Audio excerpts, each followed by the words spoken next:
Oke, Jadulers, assalamualaikum. Ketemu lagi dengan DJ Nasrido. Ini Mbak Prima ini mau touring sama Pak Gratis ya. Tapi sebelum touring kita cek dulu oli ya, oli mesin.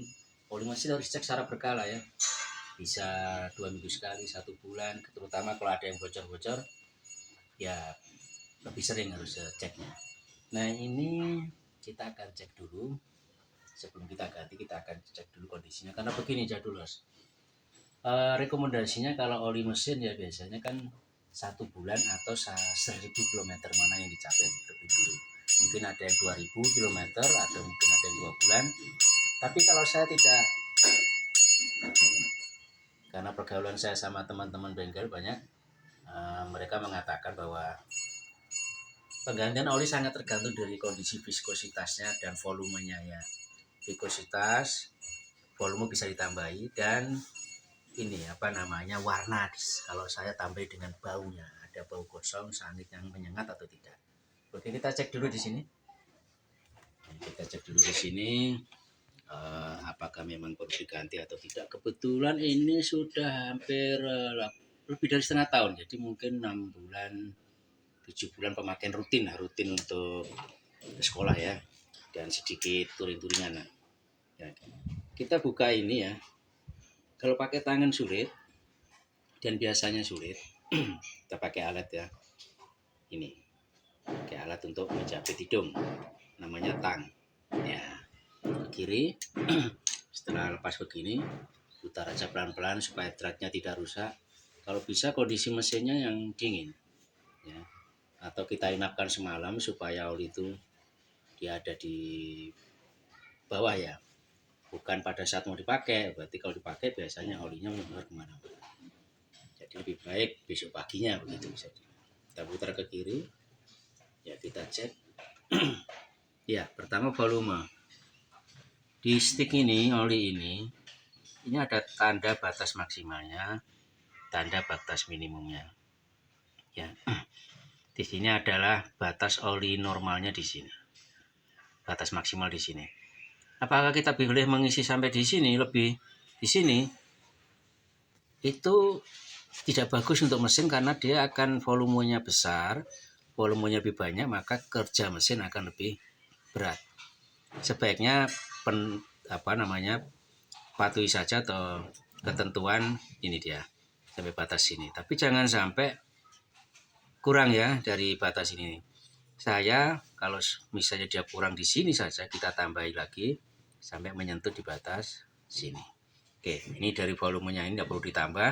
Tapi apakah viskositasnya, warnanya, baunya bagus? Kita coba lihat ya. Saya pegang. Ya. Ini viskositasnya saya cukup begini saja, di feeling ya. Nah, kalau kita gerakkan begini terasa masih licin, itu kalau menurut saya tidak perlu diganti. Bisa ditunggu beberapa minggu atau beberapa bulan.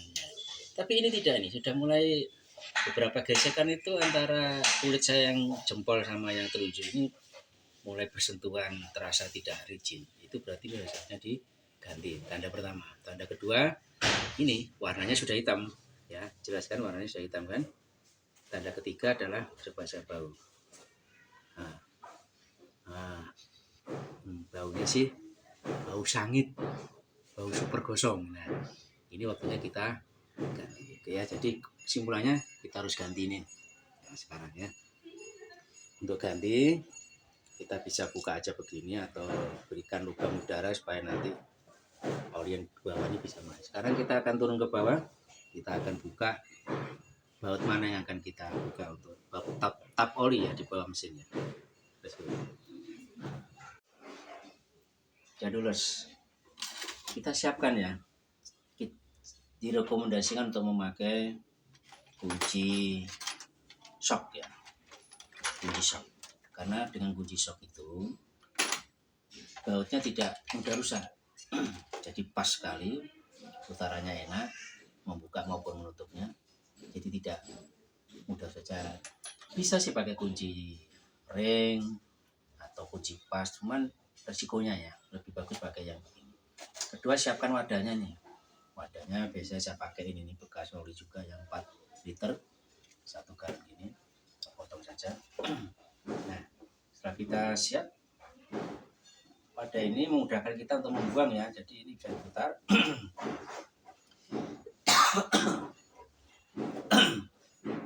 Memudahkan untuk dibuang. Pakai apa saja boleh, yang penting wadah ya. Nah, sekarang baut mana untuk ngetap itu? Kita akan lihat ke kolom di sini.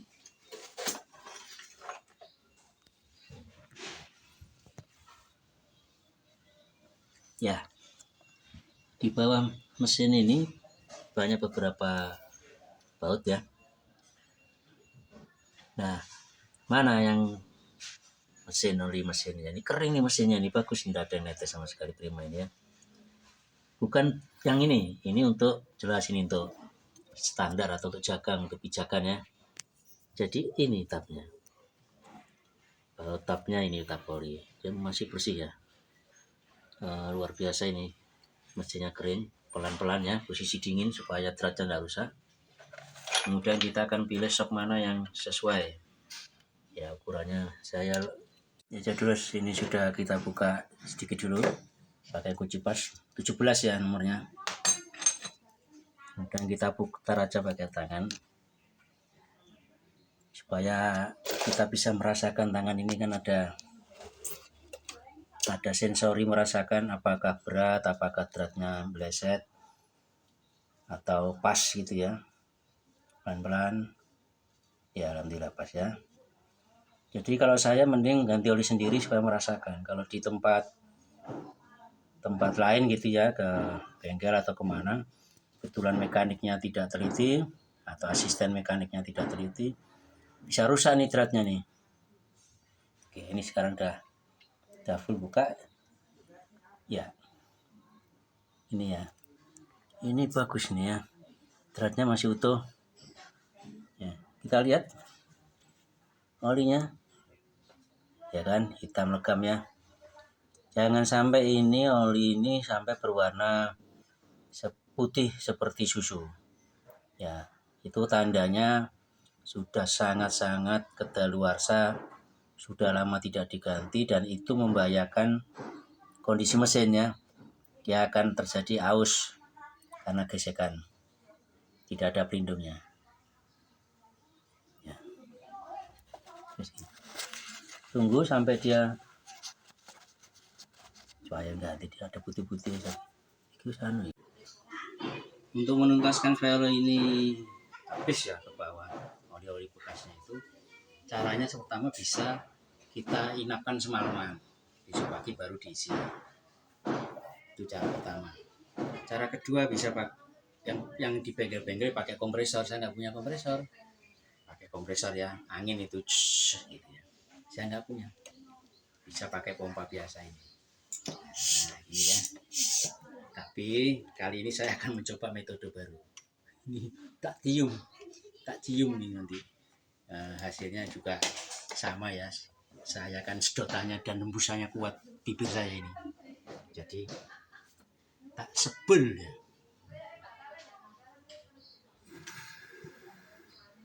Tuh, netes kan? Udah tadi banyak. Nah, saya tiup lagi ya. Cerot sampai bunyi gitu tadi. Nah, bibir saya nyonyor enggak? Bentar.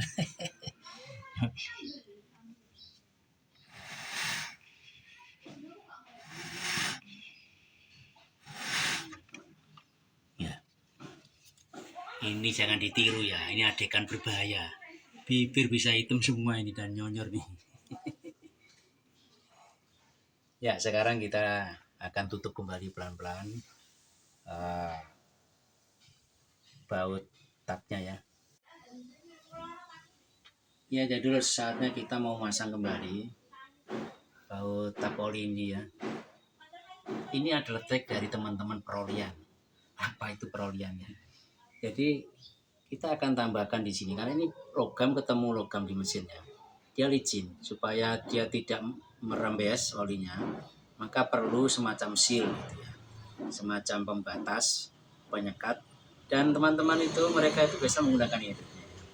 ini benang apa. Kalau masa kecil saya namanya benang bol, tapi sekarang namanya benang apa ini? Benang yang ya seperti inilah.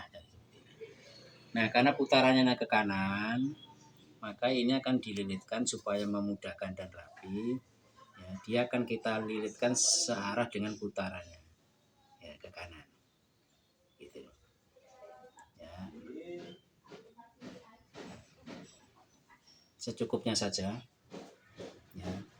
Karena ini sebelumnya masih ada sisanya, saya akan pakai sedikit saja ya, tidak terlalu banyak. Nah, saya kira cukup begini aja.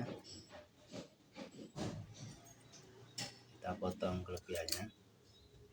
Nah, sekarang kita akan masukkan dulu pakai tangan bawah sini. Kita singkirkan dulu bak penambungnya, sudah tidak netes lagi. Kita bersihkan ya bagian lubang ini dengan gombal bersih, dengan lap yang bersih. Bersih dalam arti perbengkelan ya. Kemudian kita cari pakai tangan saja, jangan pakai alat dulu, karena tangan ini bisa merasakan apakah drat-dratnya itu sudah masuk dengan benar atau tidak. Karena kalau dia tidak pas, dalam arti dratnya itu tidak saling ketemu, bisa rusak ini mesin dratnya ini. Nah, itu masalah besar, karena harus menurunkan mesin ini atau dengan cara lain paling tidak, supaya tidak ngerembes ya, tidak bocor olinya ke bawah sini. Saya pakai tangan dulu. Ya, kelihatannya masuknya mudah, artinya sudah pas. Tinggal kita kencangkan dengan menggunakan kunci shock tadi ya. Oke, kita kencangkan dulu aja.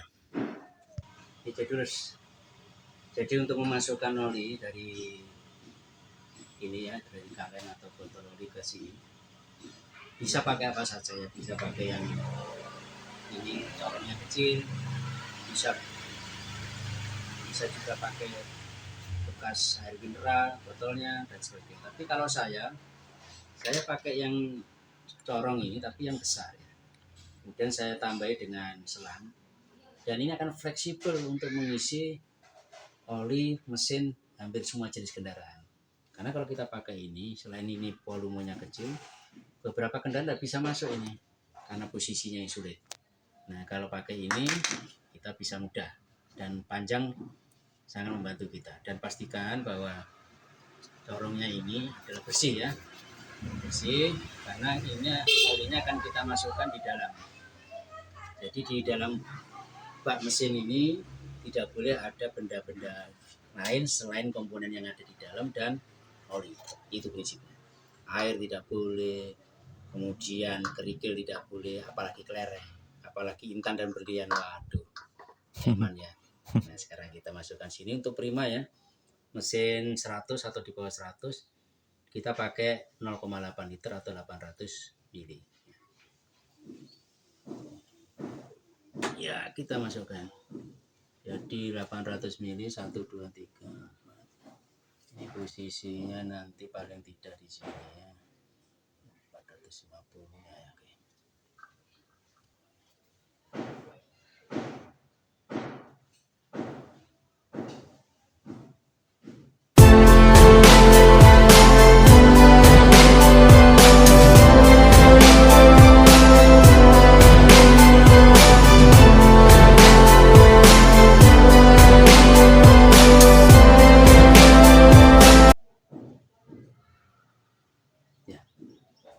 Segini ya, jangan terlalu banyak, kita ikuti aja petunjuknya ya. Baik, oli sudah diisi, sekarang saatnya kita tutup kembali dengan menggunakan ini. Kita bersihkan dulu.